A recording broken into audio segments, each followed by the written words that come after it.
Hello, here we are again, another week into this wonderful isolation period that we're all going through. Hope you're surviving. I thought today I would talk about something that we have. We have time, and one of the things that we can do with it, or do with it, is watch TV. Now, I'm going to be giving my own opinion today, so if you're not interested in my opinion, all you can do is push the mute button, or you can do what we did when we were kids, when somebody was talking to us we didn't want to listen to. You just go, la la la la la la la. Of course, we never did that to adults, or we would have gone la la all the way around the room. But just thinking of TV, I was thinking of how we watch TV. First of all, the big thing, of course, for a lot of us is news, watching the news on TV. It's important to keep up on what's going on. But you know, you can also get too much news. It's not changing that quickly, and the virus, the coronavirus, and the other things that are going on don't move that much. But here are some things that I do in watching the news. First of all, I don't watch any of the pundits, on the right or on the left. Whatever they're selling something, they're selling their own opinion, and I'd rather make my own opinion. So I try to get the news as straight as I can sometimes from newspapers, knowing that sometimes they're slanted, and especially news from PBS. The NewsHour is pretty good for being pretty straight with the news, and also when there are issues, there are two sides to an issue, that they'll present both sides. Of course, one thing we're missing on TV right now is sports. We lost the March Madness, the NCAA tournament. We're missing baseball now, and that's going to be a big void in the lives of a lot of people. Movies, we don't have the premium channels for the movies, but there are a lot of good movies on Turner Classic Movies if you just watch for the paper and see when they're on. As far as regular shows, there's one I've spoken about a lot, and that's Blue Bloods. It's a detective story, the police story. It has segments that have to do with being a police, and it's all in one family. The thing that is especially striking is that it gets into the family life of the people who are involved. There are 4 generations, and the 3 older generations are all involved in police work or in enforcement in some way. And so we see something about their lives. We even see them doing something which I think is really important, which strikes me, and that is they have dinner all together once a month on Sunday, once a week rather, a Sunday meal. And at the Sunday meal, there's no iPhones, there's no pads. They just sit and talk to each other. Sometimes they quarrel, sometimes they disagree with each other, but they're talking to each other and they're listening, and we need to do that too. As far as lighter programs, I guess this is going to identify me as kind of going way back, but I still enjoy watching Everybody Loves Raymond, and the replays are on constantly, over and over again. I probably know the dialogue for a lot of them by now, but it's still worth watching. And finally, for those who are my generation, it's great now that, at least it has been for a while, on Saturday nights, that you can watch episodes of The Honeymooners on television, Channel 11. And you know, you just think of, there were 4 actors in this very grungy set that they had, and how they entertained people.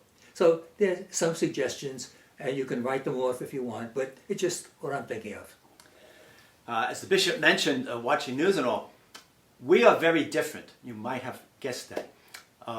I would prefer just simply watching Channel 12 in a half an hour. You get the news of Long Island. I don't care about the rest of the world. I just want to know what's happening here. Also, to get the rest of the world, I like BBC, because I like the accent of the lady that gives the news, and it's just straight news, boom, boom. When we watch PBS, we watch it together almost all the time. Sometimes I think they go on too long. So they're going to talk for 15 minutes on one topic. I think that's too long. I'd rather read an article for 15 minutes. But while we're doing this in this closed-in period, Bishop Wcela was listening very closely to what the person was saying, and I was reading the titles of the books behind them. And I said to the bishop, you know, I wonder how long it took them to set the books up because they knew they were going to be on camera. The next day, that was what was in the paper.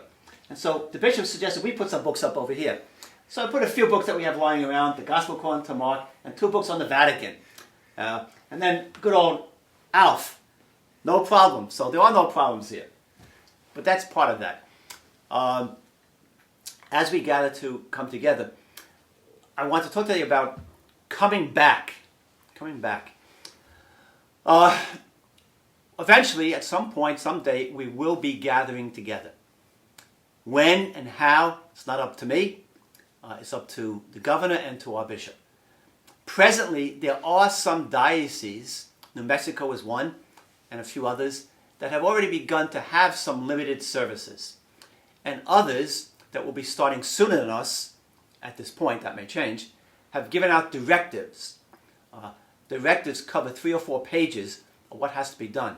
And just to throw a few things back out, this is not going to be easy. We will have to maintain social distancing. You will have to wear masks, and I suggest even gloves. There will be a limit on how many people can come into the church. So the doors will probably have to be locked once that limit is reached. And people have to come at a different time, come back, or not come that week, because we can't do 100 masses every weekend to meet the people that need to come. The mass times may have to be restructured, which means we'll have to call for the people who arrange for a mass for intention, and as we're doing now at daily mass, we do those intentions, and even on Sunday, we do them privately, the other two, so that we cover everyone's intentions, but that has to be done. How do we decide who comes in? Do we do it by a lottery, by alphabetical numbers, first come, first serve? The traffic, that's another thing that we have to consider. One of the important things that we have to do is in between everything we do, we have to disinfect everything, which takes a lot of time, and it's going to be a big cost with the materials or supplies, which you can't get right now. And that's going to take, as the experts say, probably from anywhere from 2 to 3 hours to clean out everything. So we have to figure out how that's going to work. We will continue live streaming all our liturgies because, again, many people, even though we will have the Mass and you can come, can't get there. And many people wisely, particularly those who have compromised systems, elderly, may decide it's not healthy to come back to church at this point. And that's fine. At some point, my guess is maybe August or September, the bishops may say, okay, the permission not to go to Mass isn't there anymore. We don't know. This is a new life for all of us. But that's part of what I wanted to talk about today. Here I'm going back to TV. I'm going back to the public PBS, to channels 13 and 21, which have a lot to offer. In fact, right now, maybe we think of those 2 channels as being kind of stodgy, but they really have a lot of great stuff on.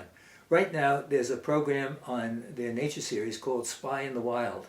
And what they did is the people who are studying animals, well, let's say in this particular one, they're studying monkeys. So they make a model of a monkey, looks exactly like a real monkey. They put cameras in the monkey's, different parts of the monkey's face, and they put the monkey, this dummy monkey, right in the midst of where the monkeys are.